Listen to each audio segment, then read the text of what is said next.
Assalamualaikum warahmatullahi wabarakatuh.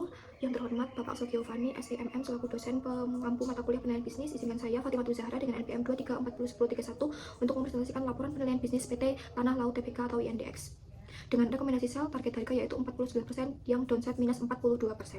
Kemudian dari sisi pendahuluan dan model bisnisnya, gambaran umum industri yaitu PT Tanah Laut Tbk atau INDX berdiri pada sejak 1991 dan IPO pada tahun 2021 memposisikan diri sebagai entitas dalam lini bisnis pelayaran properti dan pengolahan kelapa. Kemudian saat ini perusahaan menghadapi tekanan fundamental berat dengan akumulasi kerugian mencapai 74,2 miliar pada akhir tahun 2024. Kemudian dari struktur dan status anak usahanya sendiri ada 3, yaitu PT Pelabuhan Laut Sriwijaya dengan kerugian 99,96% dan fokus manajemen infrastruktur teknik terminal pelabuhan dengan status belum aktif atau dormant. Kemudian dari sisi PT Lona Laut Logistik dengan memiliki 99,90% dengan jasa komersial perdagangan logistik dan status aktif sebagai penopang aset utama. Kemudian dari sisi PT IDX Kelapa Indonesia dengan kepemilikan 99,00% hilirisasi produk kelapa terpadu yang statusnya belum aktif atau dormant. Kemudian dari sisi analisis portfolio force, ancaman pendatang baru dengan tingkat rendah hingga sedang, hambatan masuk sangat tinggi di sektor terminal pelabuhan akibat kebutuhan modal fisik masif dan regulasi ketat, namun lebih rendah di lini jasa logistik umum. Kemudian dari sisi daya tawar pemasok dan pembeli dengan tingkat yaitu sedang hingga tinggi, pembeli di jasa sektor logistik sangat sensitif terhadap harga karena banyaknya opsi kompetitif yang tersedia dari kompetitor lokal. Kemudian dari sisi rivalitas kompetitor dengan tingkat yaitu sangat tinggi dengan persaingan ketat dengan pemain logistik lokal ataupun global.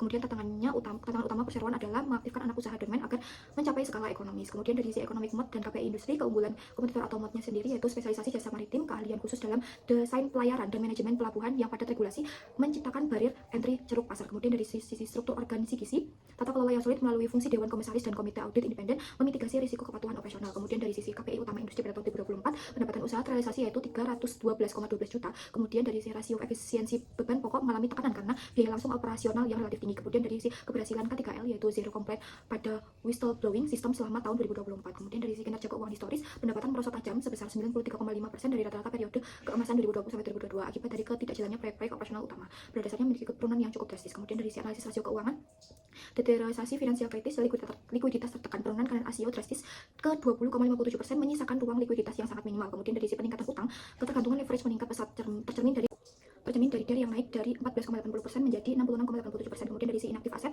turnover turun ke level ekstrim yaitu 0,01 per kali akibat stagnasi operasional. Kemudian dari sisi asumsi proyek utama dari tahun 2005 sampai 2029, asumsi makroekonomi disusun berdasarkan parameter BI, pertumbuhan PDB yaitu di angka 4,90% 2025 hingga 5,50% pada tahun 2029. Kemudian inflasi nasional stabil konstan pada angka 2,50%, nilai tukar rupiah di kisaran 16.350 sampai 16.700 per USD. Kemudian dari suku bunga SPN sepotong itu di angka kisaran 6 sampai 6,40%. Kemudian dari asumsi operasional bottom up, pertumbuhan pendapatan konservatif 5 sampai 8% pada pemulihan awal, naik bertahap menjadi 10% pada tahun 2028 sampai 2029. Kemudian dari gross marginnya sendiri proyeksi rendah di angka 5 sampai 10% dari pendapatan. Kemudian dari take rate efektifnya diasumsikan 0% karena adanya kompensasi akumulasi rugi fiskal masa lalu. Kemudian dari sisi proyeksi laba ruginya 2025 sampai 2029, meskipun diestimasi adanya penghematan biaya secara disiplin, akumulasi rugi bersih diperkirakan berlanjut hingga tahun 2029. Kemudian dari sisi penentuan biaya modal atau WACC, biaya modal saham atau cost of equity-nya menggunakan metode CAPM dengan risk free rate atau RF yaitu di angka 6,15%, kemudian market risk premium di angka 6,87%, kemudian beta saldo di angka 0,86%. Kemudian menghasilkan cost of equity atau K yaitu di angka 12,06%.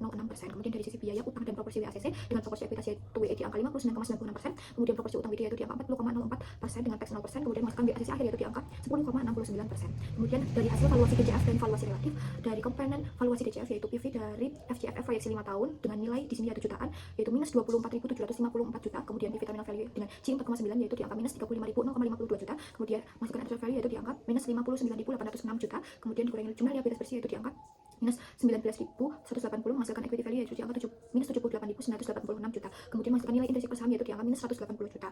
Kemudian dari sisi valuasi relatif dengan PBV menggunakan median kelayakan PBV sektor pelayaran sehat sebesar 0,74 kali dan nilai buku pada tahun 2025 yaitu 65,6 menghasilkan nilai Rp49. Hasil penentuan nilai wajar realistis didorong ke target 49 atau downside minus 42% dari harga pasar yaitu minus Rp84 pada tanggal 30 Desember 2024. Kemudian dari sisi analisis sensitivitas dan skenario, analisis skenario utama yaitu bear case pertumbuhan 5%, GM 5%, BACC 11,69% dengan nilai intrinsik yaitu minus Rp204. Kemudian dari sisi base case-nya pertumbuhan 7%, GM 6%, BACC 10,69% dengan nilai intrinsik yaitu minus Rp180. Kemudian bull case-nya yaitu pertumbuhan 10%, GM 10%, BACC 9,69% dengan nilai intrinsik ditemukan yaitu minus Rp116. Selanjutnya yaitu rekomendasi dan kesimpulan akhir, harga target yaitu 49 dengan rekomendasi mutlak yaitu sell. Kemudian dari sisi overvalue-nya harga saham pasar penutupan Desember 2024 Rp984 berada jauh di atas taksiran nilai intrinsik realistis yaitu di angka Rp49.